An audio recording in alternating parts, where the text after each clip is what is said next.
We're joined by Yelena Malayev, who is the KPMG senior economist, and Jeffrey Kleintop, Charles Schwab chief global investment strategist. Great to have you both here with us this morning. Yelena, I want to start with you. You take a look at and hear of these figures. What does this set up, not just for the Fed calculus, which of course many of the investors are going to kind of pair this with, but ultimately what the pathway of inflation looks like? I would say that overall, this is a very good report in that the core figure is continuing to decelerate. We know that food and energy prices tend to be volatile any given month, and we did see a jump in energy prices in September and then a cooling in October. So we will see that in next month's report. But overall, shelter inflation is still very high. It has been coming down. In the real world, in the market rents, we have seen them start to decelerate since last year. So that will eventually show up in the CPI data simply because of how lagged the data is. But overall, I would say this is heading in the right direction. We know there's volatility ahead, but I would say this is an overall good report. Jeffrey, what do you think? Do you agree?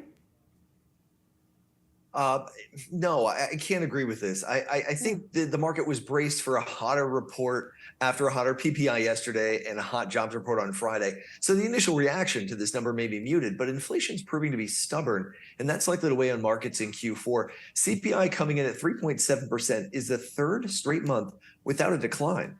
And that may shake confidence that inflation is steadily continuing to recede. And more importantly, core inflation in the 0.3% range for the past 2 months annualizes at a pace well above the Fed's 2% target.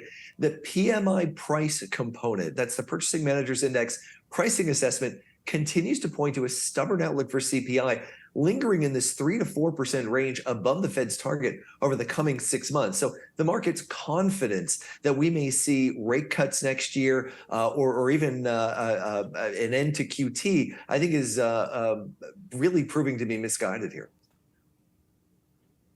Jeff, just to stay with that thought for a hot second here. So if you think about what the Fed has to digest, and we just got their meeting minutes yesterday from the most previous meeting, how does this change the discussion going into that November meeting? Well, not only is inflation proving to be relatively stubborn here, we've got some upside risks. We know the Israel-Hamas conflict will likely be a topic of discussion at that meeting. That holds upside inflation risks, as does the weather-related supply chain backups we are seeing around the world related to the El Nino. We've got a real backup here in the Panama Canal. We've now got ships being restricted as they go through not only how loaded those ships can be, but the number of ships coming through that canal. That's creating potential supply chain problems. Maybe these issues are transitory, maybe not. What I can tell you is the Fed is going to be focused, if not continuing to hike rates, they're going to be focused on continuing QT, quantitative tightening. That unwinding of quantitative easing is going to be a major focus of discussion. And as that continues, financial conditions are going to continue to tighten in the US and around the world. And we know historically, those have not been good conditions for the stock market. And Yelena, going off of what Jeffrey was just saying there, just in terms of how the Fed is going to be thinking about this report, what this means for policy here going forward, how do you see the Fed walking that balance here, or trying to balance the risk of over tightening versus not doing enough? Because yes, in some aspects, we are making some headway on inflation, but still in this report, many items here proving that inflation remains extremely sticky. This is true. Inflation does remain sticky. The fact that it's been decelerating, I think, is the most important part of the focus of the Fed. But we do not expect the Fed to cut anytime soon. We don't expect them to hike either, because we've seen that the long bonds, the bond market has been doing a lot of the tightening for the Fed over the last few months. And so the expectation that conditions will remain tight, especially in the credit market, will help cool demand and cool some of that spending into the end of the year, especially as student loan payments get resumed, especially as folks have been pivoting from spending on stuff, instead spending on services like travel and dining out.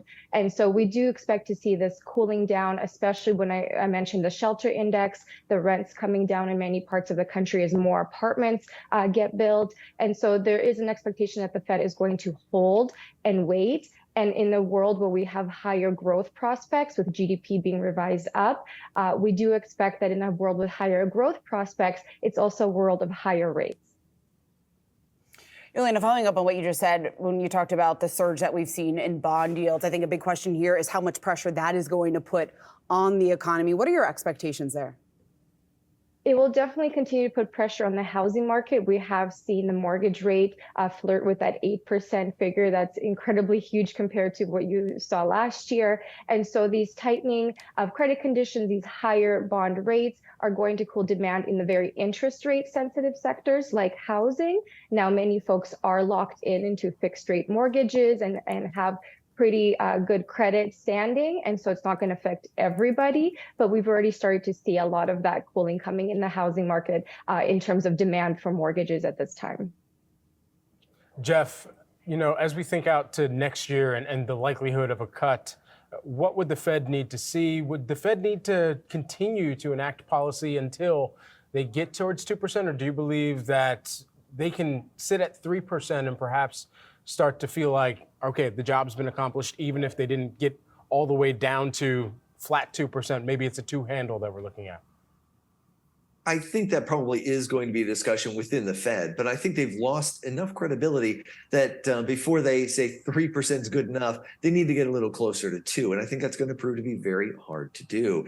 And the market, I guess it's just convinced that they're going to cut no matter what. And I'm often reminded of the Mark Twain quote, it ain't the thing that you don't know that gets you in trouble. It's the thing you know for sure that just ain't so. The market is sure the Fed is going to be cutting rates next year. They are done, 90% confidence priced into the futures market they'll be cutting rates next year. While I believe it's possible, I don't share that same degree of confidence. And if the market reassesses that stance in light of more data like today's CPI report, it can move the market sharply, since everyone seems to be on the same side of the boat. Already we've seen such an incredible move that it's difficult to say how much more we get from here. What's probably more important is that rates may remain relatively high from here. We just talked a little bit about the negative implications that can have for the economy. Already we're feeling that at the smaller business level. And I think as we go through the earnings season here, you're going to hear this from a number of businesses as well. It's become more costly to implement those capital expenditures and hiring. I think the job market could begin to soften up later this year as we see more services industries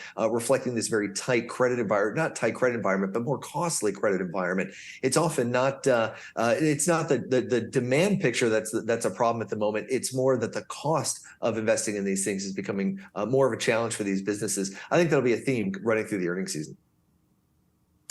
And then just lastly here, Yelena, a final word to you. When you think about now going into the holiday season, is there any kind of fatigue that consumers are starting to show with regard to recession discussion, recession fears, concerns?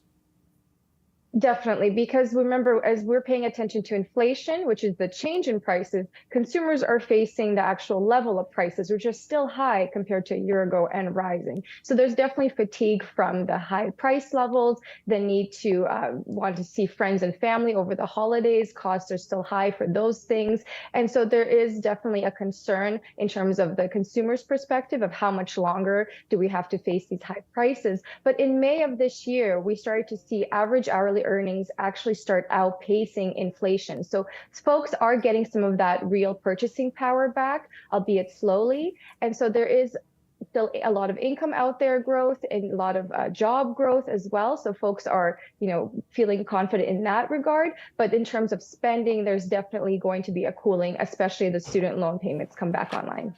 Well, inflation data out this morning coming in slightly higher than expected for the month of September. CPI rose 3.7% year over year. You combine that with the recent strong jobs data, that's fueling fears the Fed may raise interest rates one more time this year. Jennifer Lee, BMO senior economist, here to break it down for us. Good to talk to you today. Any real surprises for you in the CPI print we got today? Overall, it was like a little bit above expected, but not shockingly so. I was a little bit worried, to be quite frank, after yesterday's producer price report, which was well above expected. But overall, the headline, the core, not too far off expectations. I think what was kind of surprising was when you break it down into not just goods and services, which is what we have to do these days, but also the super core measure, which it jumped 0.6% in the month, or the estimate of super core. And that is going to, I think, keep the Fed on its toes. the way, of course, we had jobs growth last week, also much stronger than expected, but at least the wages component was coming down. So I don't think there's anything that's going to cause the Fed to look around and say, hey, should we be rethinking everything that we've been thinking about? But there's still one more key report that has to come out at the end of the month on personal spending, and I think that's going to make this decision. But overall, I think the whole, high for longer theme is still going to play out. Yeah, looking at super core inflation, as you point out, something the Fed's increasingly looking at right now. How concerned are you that those prices, those levels could be sustained? So that is definitely the worry. But again, you would think that in theory, after 525 basis points of rate hikes, you're going to start seeing that downward pressure on inflation start kicking in. And then it has for sure. But it's just that we've hit almost like this little, it's not really a bottom, but now we're sort of bouncing around a little bit at this point. The Fed chairman himself said that the easy part was going down from, from those 4-decade highs down to, roughly 3%, and the hard part is going down from 3 to 2%. So I think we're probably going to start seeing some a little bit of more pressure coming from the inflation front, and before we start seeing it heading back down toward that 2% target. So we expect, all things playing out, we expect things to, or at least inflation to have some sort of a 2 handle towards the end of next year. Put yourself in the Fed's shoes as you look at the economic picture and the concerns here in terms of trying to maintain that soft landing. Has the yield story taken over? It has taken over in the sense that it's helped the Fed. It's almost made the Fed's job a little bit easier. So instead of deciding, we're going to raise rates further, I think they mentioned that in the minutes. They said, how long will these stay up there instead of how high do we have to go? Some subtle nuances there, I guess. But with bond yields selling off, or bonds selling off over the past or 2 weeks ago, I guess at this point, keeping bond yields high, the market is tightening up a little bit, and again is doing the Fed's work a little bit for it, helping it out a bit, and of course watching the data very carefully, seeing still some upward pressures on the consumer price front and the producer price front, still lots of volatility given all these major global events that we're seeing playing out. So it's definitely not an easy job, and when you're talking about putting myself in their shoes, those are huge shoes to fill. I do not envy anyone on that policy making committee. Yeah, I don't think anybody's throwing up their hand right now to try and get on the FOMC right now. But when you think about where things have tracked, the economic data, yes, we have seen sort of, inflation so elevated, but sort of moving in the right direction. What do you think would change the course for the Fed? In other words, sort of thinking about that additional rate hike. Yes, they've said publicly optionality remains, but increasingly the expectation is that they're essentially done right now, but keeping rates where they are. Right. So I think it's, and by the way, and I've been kind of guilty of saying that they are now on the sidelines. And I guess you can't really say that they're really on the sidelines because it's only been one meeting, really. But I think it would take more data pointing to upward pressure on prices, more data pointing to a resilient U.S. consumer, and as long as jobs are plentiful, consumers are going to be staying in a healthy position, which is not a bad thing at all. And of course, watching energy prices, which are not at least back up to their peaks that we saw earlier this year, so that's comforting, I guess. But also watching inflation expectations, and if they start seeing that pushing higher again, I think they're going to have to start ramping up some of that hawkish rhetoric. But at the same time, raising rates one more time versus keeping them high at these levels, there are some differences, but at the same time, we're not talking about like another campaign of more and more rate hikes. Headline consumer prices held steady in September, up 3.7% year on year. That is a touch ahead of expectations, while core inflation cooled slightly on an annual basis. Let's break down the numbers with Yahoo Finance reporters Danny Romero and Jared Bleekery. They're looking at key sectors that drove those prices higher. Let's go first to Danny. Danny, I know you've been watching shelter inflation, among the largest contributor to CPI this month. Akiko, the shelter index was a surprise to the upside. One economist from Ernst Young told me that this was larger than expected, and he was expecting a little bit more of the disinflationary momentum. And if we look under the hood of the shelter index, the component of what are the drivers that are driving that index specifically, real-time data shows that rents are flattening out on a yearly basis. Second, owner's equivalent rent, that's hypothetically the rent that you would pay to your property, to your own property, reflects home prices. And so there's been a little bit more persistence in that area. Home prices have definitely gone up, but due to the fact of the lack of supply on the market. But some economists are expecting that on a monthly basis, the shelter index will actually come down. Now, some have said that that could happen in October, in the later half of this year. Another part that really stood out from this report was the tenants and household insurance. And that really is a function of higher home values and higher risks, whether that could be some climate change that factors into that. But overall, Akiko, one economist told me that paradoxically, this is actually a really good signal ahead to what we could see in the inflation picture overall. Jared, I know you've been watching autos closely there, up and down this year. What do we see in September? It depends on whether or not you want to buy a new car or a used car. And let's go to the Wi-Fi Interactive. I have both mapped out, and they're going in different directions. First, you can see new vehicles here heading up. We have the wrong direction. That's why we have that red arrow there, up 2.5%. That's year over year. And then used vehicles, those are going down 8%. So let's take a look at the time series. This is going to go back all the way to the 1950s. This is used cars and trucks CPI. This is the raw index number. What stands out, we have a couple of long-term trends here between the 70s and 2000. Then we kind of stagnated. But then the recent era, that's the pandemic at work there. You can see just exploding to the upside and to the downside. And you can really see the oscillations here when you take a look at the year over year numbers. And this is a change from exactly 12 months ago. And you can see we spiked all the way almost up to 50% for used cars and trucks. That's when we had supply chains. We were talking about that every day and those disruptions. Fortunately, that's largely in the rear view mirror. But now we have to worry about inflation from labor and the fact that UAW is striking. So let's take a look at the new car prices. Here's new vehicle CPI. That is still heading up here. That is not inflected down since that pandemic rise.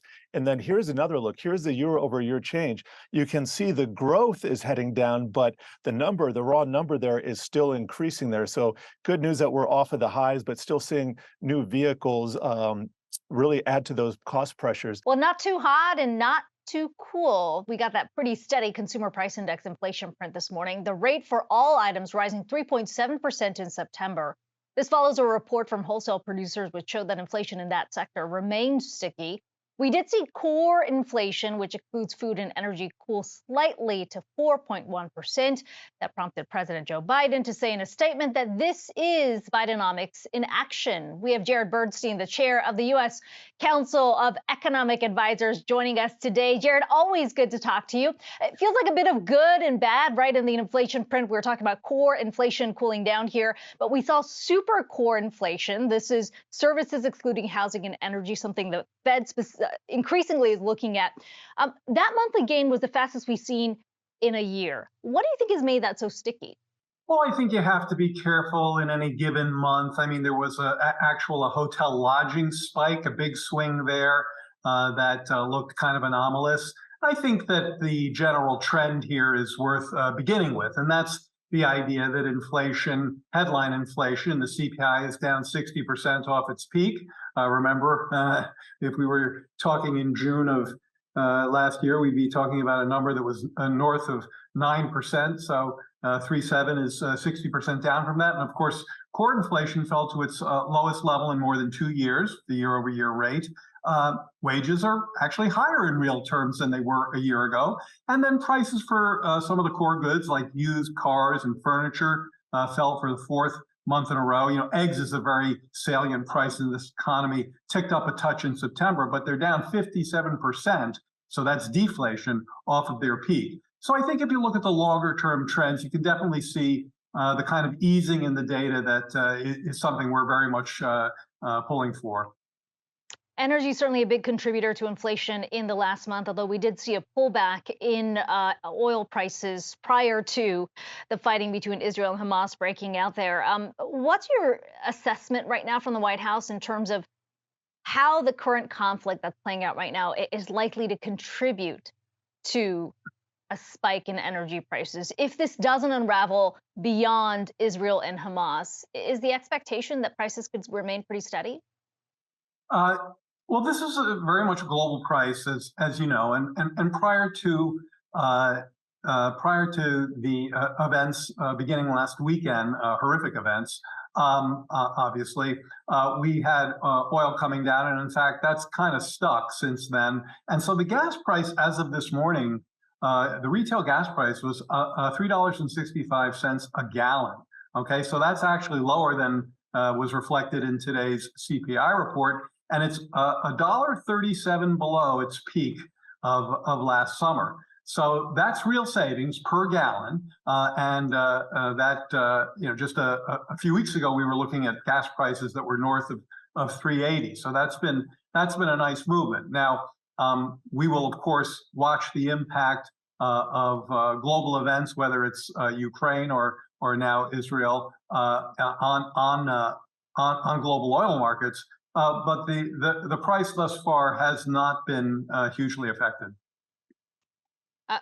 Aside from that, we've also seen sort of those prices remain elevated because of the production cuts coming through from Saudi Arabia. As the White House sees it, do those extension of the cuts, does the demand justify that? Well, I think that the production cuts, of course, are very much priced into the numbers that we were just talking about. And so demand and supply are moving around in ways that I think are even harder than usual to predict where oil markets are settling.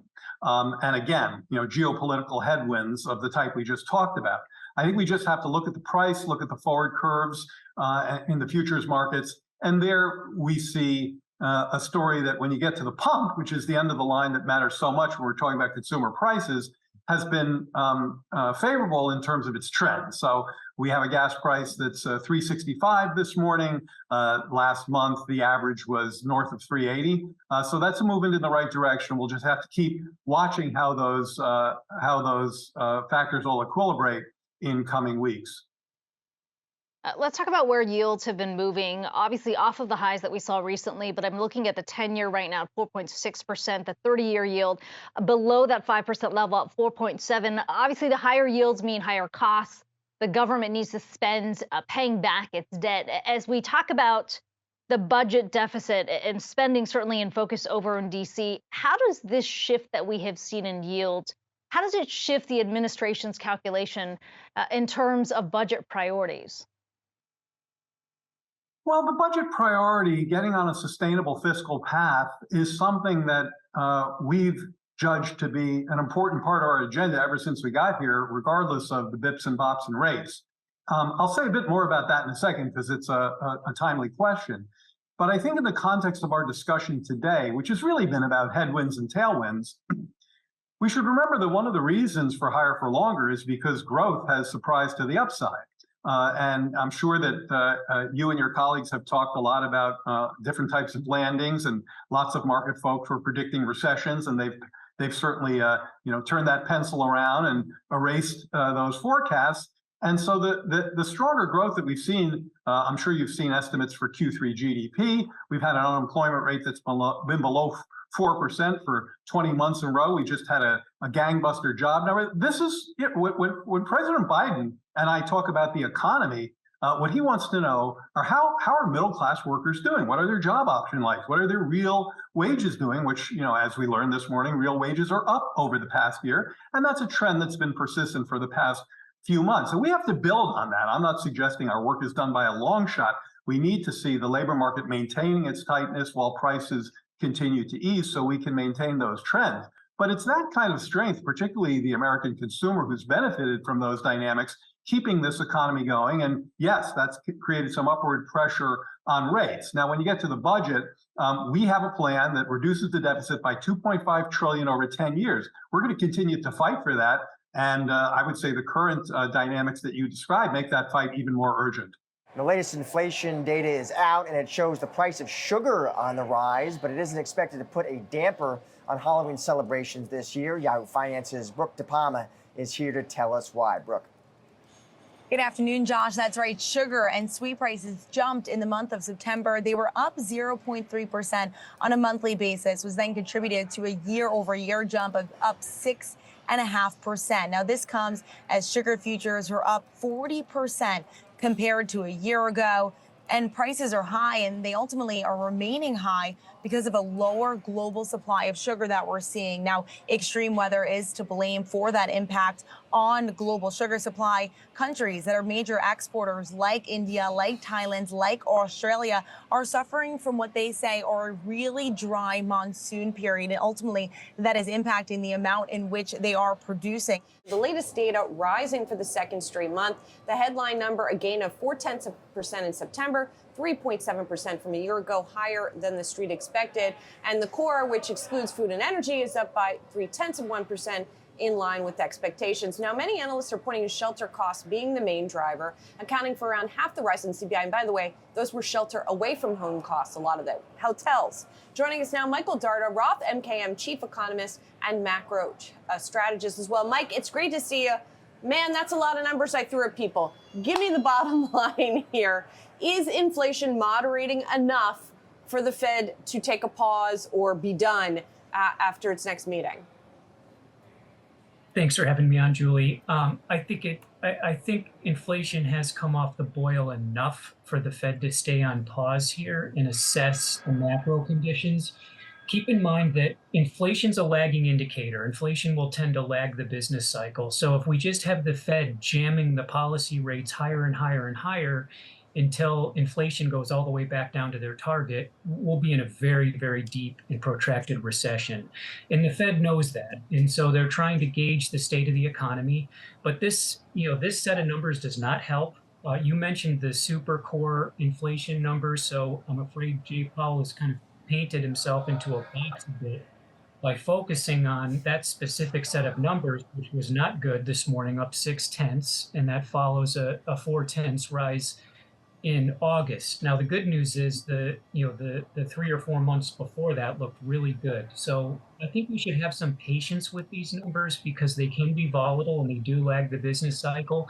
But definitely the higher than expected inflation data on the core side is going to reinforce this idea of higher for longer. And that's the main reason that bond yields were shooting up over the course of the last 4 or 5 months. Can the Fed get that inflation back down to their 2% target when the labor market, Mike, remains this sturdy? Yeah, great question.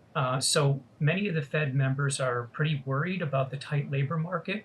They sort of are still operating with this Phillips curve framework in their head. And so, they're kind of on edge in terms of whether they should continue to tighten more or to be patient. But what I would say is the labor market's very, very tight, but the unemployment rate has been going sideways now for over a year. In fact, there's a subtle rise going on.